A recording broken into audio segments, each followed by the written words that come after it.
Mystery to Nightmare presents. And now, Curiouser and Curiouser. True Tales of the Uncanny and Peculiar with Crimson McKenzie. The terrifying telephone torture.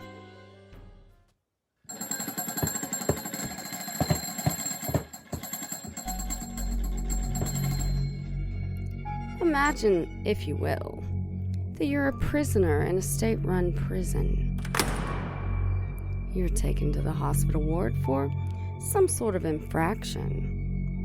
There, you're subjected to a series of electrical shocks made possible by a telephone.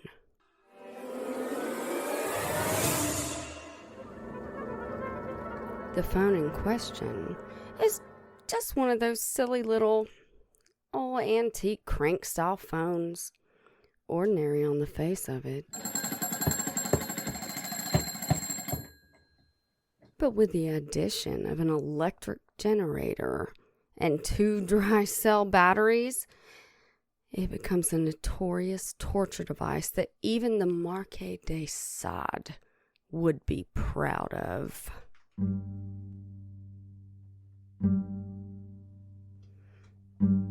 The prisoner would be strapped to a table.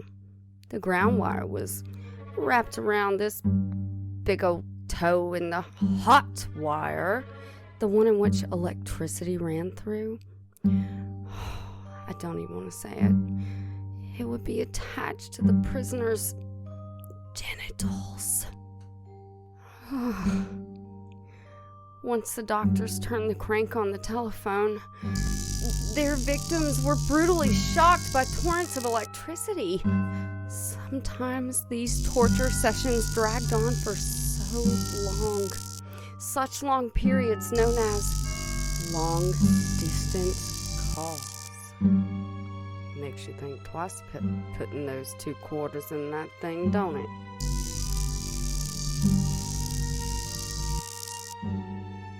The sheer barbarism of this method of torture was described in a book published in 1970, and I quote, "In long-distance calls, several charges were inflicted. I'm not talking about quarters, of a duration designed to stop just short of the inmates fainting. Sometimes the telephone operator's skill was so defective, and the sustained current not only caused the inmate to lose consciousness, but resulted in irreparable damage." End quote. Curiouser and curiouser. Oof, it's crazy. Tragically, many of the prisoners not only ended up with permanent organ damage, but also suffered from mental illness following the torture. I wonder why. But in this prison, it wasn't just the telephone that was used. Many prisoners reported being beaten with paddles, pins stuck under their fingernails, oh God, and even tortured in an electric chair. You say this must have taken place in some other country. Yes, very far away from the United States. But you would be wrong. This was the state prison farm in Arkansas in the 1960s. So heinous was the Tucker telephone, which was the name given to the device. It was used in a movie in 1980 about the prison. Unfortunately, even after the torture device was no longer deployed against the inmates, the Tucker telephone was repurposed by the Chicago Violent Crime Unit under Lieutenant John Berg to torture suspects in the 1980s. What? This is crazy. I digress. American interrogators abroad have also reportedly used the device to torture their captives. Sick. Flippin' sick. This is Crimson McKenzie. I hope you join me again for another true tale of the peculiar and uncanny. If you dare. Curiouser and curiouser.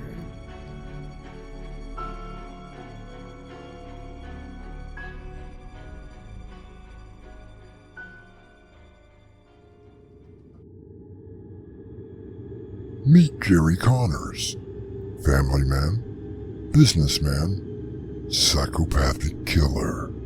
The Convincer by Winslow Swan, now available on Amazon. Jerry Connors, he can convince you to do anything, even die. If you'd like to support us, visit our merchandise store, t-shirts, caps, mugs, and so much more.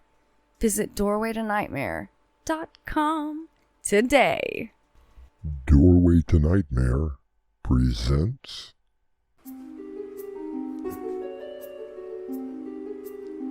And now, Curiouser and Curiouser, True Tales of the Uncanny and Peculiar, with Crimson McKenzie.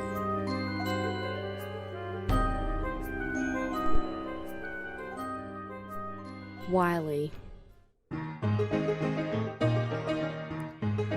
At the turn of the 20th century, food manufacturers could use pretty much anything in their products, and it was perfectly acceptable. But one Purdue scientist thought that things were, beginning to get out of hand, you'd think. His name was Wiley. Born in 1844, 6 of 7 children, Wiley was raised on a 125-acre farm in Indiana.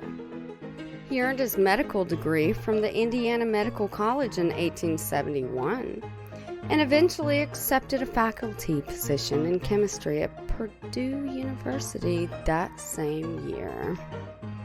In 1902, Wiley decided, along with Congress, that certain preservatives in food were essentially poison.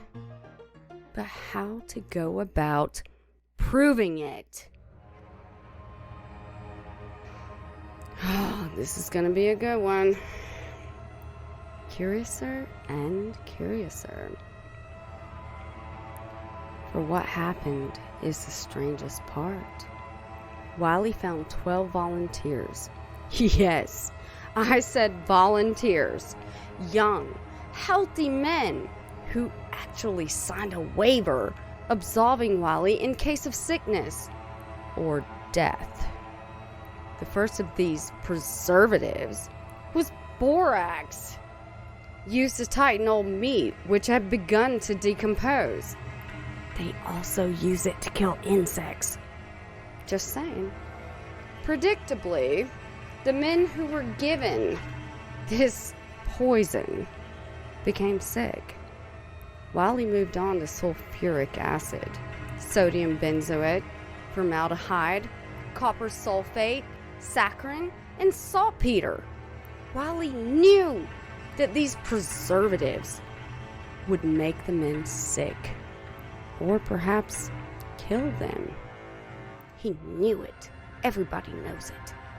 But his research and drive made it possible for Congress to pass. Yes, pass. The 1906 Pure Food Act and Meat Inspection Act. Dr. Harvey Washington Wiley, who convinced 12 men to voluntarily consume poison for the good of the country. Now what's happening? Think about that for a second. This is Crimson McKenzie. Join me again for another true tale of this strange, peculiar, uncanny, curiouser and curiouser. Might not want to join me again after this one, but please do.